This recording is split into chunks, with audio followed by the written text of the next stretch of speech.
बीरबल की बुद्धि और उस समस्या को भांप लेने की कला के कारण बादशाह उन्हें खूब पसंद करते थे। इसी कारण से दूसरे लोग बीरबल से उतना ही जलते थे। इन जलने वालों में से एक अकबर का साला भी था। वो हमेशा से ही बीरबल को मिला हुआ खास स्थान लेना चाहता था।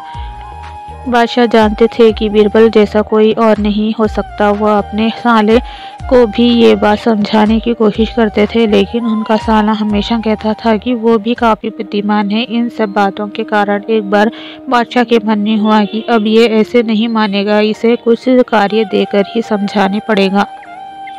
तभी अकबर ने अपने साले से कहा कि तुम अपने दिमाग और सूझबूझ से इस कोयले के बोरी को सबसे ज़्यादा लालची से दमड़ी लाल को बेचकर आओ।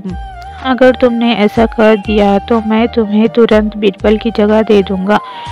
ये बात सुनकर अकबर का साला हैरान हुआ, लेकिन उसे बीरबल की जगह चाहिए थी। इसी सोच के साथ वो कोयले की बोरी लेकर सेठ के पास पहुंच गया। सेठ ऐसे ही किसी की भी बातों में आने वाला नहीं था, इसलिए उसने इसे खरीदने से मना कर दिया। अब अपना उदास चेहरा लेकर अकबर का साला महल लौट आया। उसने कहा कि मैं इसे नहीं बेच पाया। इतना सुनते ही बादशाह ने बीरबल को अपने पास बुलाया। उन्होंने अपने साले के सामने ही बीरबल से कहा कि तुम्हें सेठ दमड़ी लाल को ये कोयले की बोरी बेचनी है।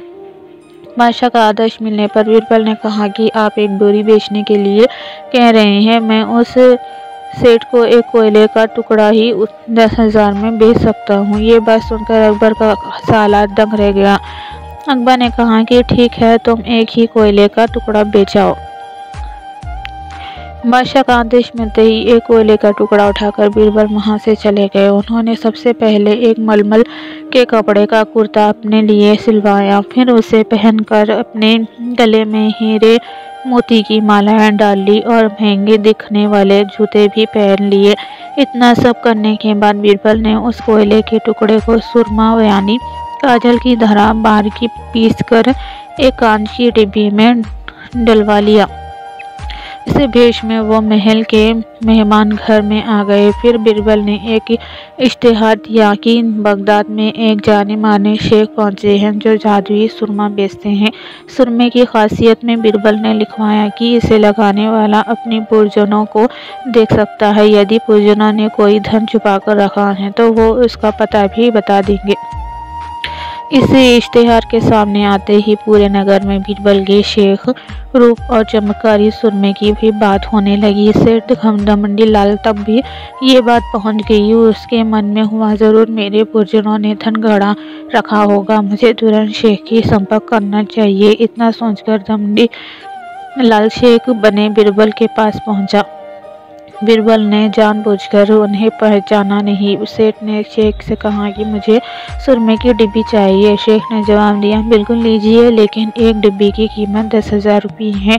सेठ काफ़ी चालाक था। उसने शेख से कहा कि मैं पहले सुरमा आँखों पर लगाना चाहता हूँ, उसके बाद पुरजनों के देखने पर ही मैं 10,000 रुपये दूंगा। शेख बने बीरबल ने कहा कि ठीक है, आपको ऐसा करने की इजाज़त है, बस आपको सुरमे की जांच करने के लिए चौराहे पर चलना होगा। चमत्कारी सुरमे का करिश्मा देखने के लिए वहां लोगों की भीड़ लग गई।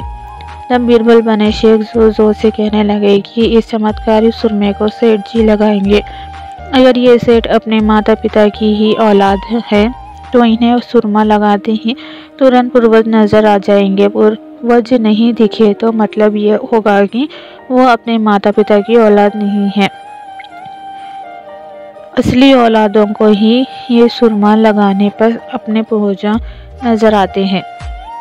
ये सब कहने के बाद शेख ने सेठ की आंखों में सुरमा लगा दिया और कहा कि आंखें बंद कर लो। सेठ ने आंखें बंद तो की, लेकिन उन्हें कोई भी नहीं दिखा।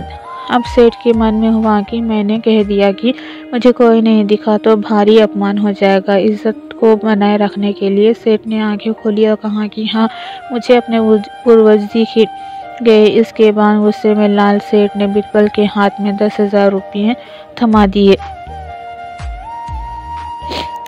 अब खुश होते हुए बीरबल महल चले गए। उन्होंने कहा कि लीजिए बादशाह, एक कोयले के 10,000 रुपये और सारा हिस्सा सुना दिया। ये देखते ही बादशाह का साला मुँह बनाकर महल से चला गया।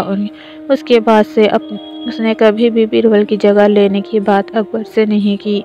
किसी से ईर्ष्या नहीं करनी चाहिए और अपनी काबिलियत को साबित करने के लिए बुद्धि का उपयोग करना चाहिए।